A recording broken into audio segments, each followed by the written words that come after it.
Hello guys, কেমন আছো সবাই? চলে আসলাম নতুন আরেকটা ভিডিও নিয়ে। তো দেখো, আজকে কিন্তু বেরিয়ে পড়েছি। কোথায় যাচ্ছি সেটা কিন্তু ভিডিওটা দেখলেই বুঝতে পারবে। আর এদিকে দেখো কত জ্যাম রাস্তাতে।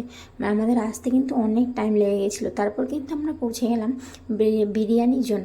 আর এই বিরিয়ানি জোনটা কিন্তু আমার খুব ফেভারিট। এখানে কিন্তু খুব সুন্দর বিরিয়ানি পাওয়া যায়। জিয়ানের বাবাকে বলছিল, পাপা আমি বিরিয়ানি খাবো। সেই জন্য কিন্তু ওর বাবা বললো চলো তাহলে বিরিয়ানি খেয়ে আসা যাক।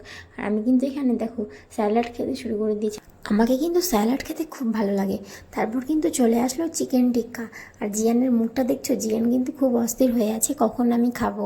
আর জিয়ান কিন্তু হাত দিয়ে দেখছিল যে গরম আছে না ঠান্ডা।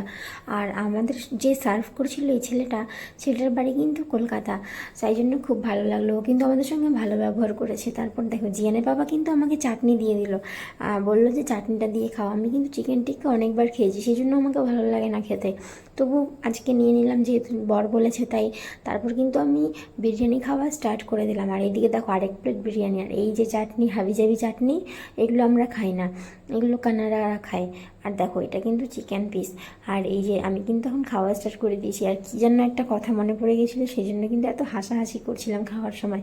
তারপর দেখো আমরা নিয়েছিলাম ফ্রুট স্যালাড। আর ফ্রুট স্যালাড খাওয়ার পর বিলটা আমাদের ফাইনালি চলে আসলো 1458 টাকা। ভিডিওটা কেমন লাগলো অবশ্যই কমেন্ট করে জানিও। দেখা হবে পরের ভিডিওতে।